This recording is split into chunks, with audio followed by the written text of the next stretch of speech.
Two men in India recently had a very unusual competition.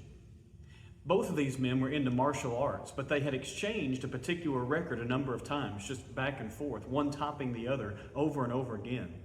And so they decided to have a head-to-head competition. And in doing so, the winner of that competition not only, won the competition, but he also set the world's record. What record was it?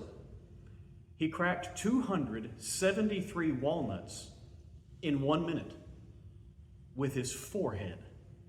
Now, by the way, don't you love, and I'm serious, that the news reported this as a head-to-head competition.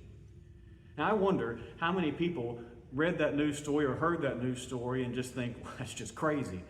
I wonder how many others hear about that competition and try to think of the safety of it. And after all, as much as we know about brain injuries and head injuries, it seems at least a little bit unsafe. But I want to use that particular story to think about something else.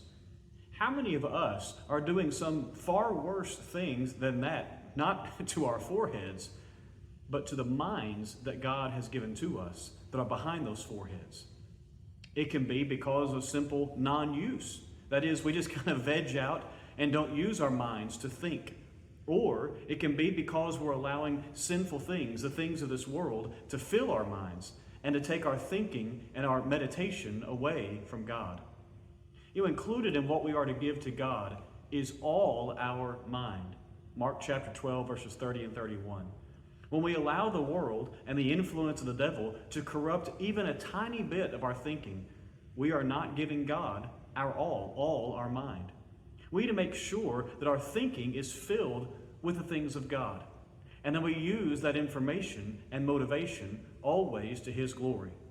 If you need some places to start, by the way, I refer you to Philippians chapter 4 and verse 8, where Paul told us some things to think about, or some translations have, to dwell upon the things of God.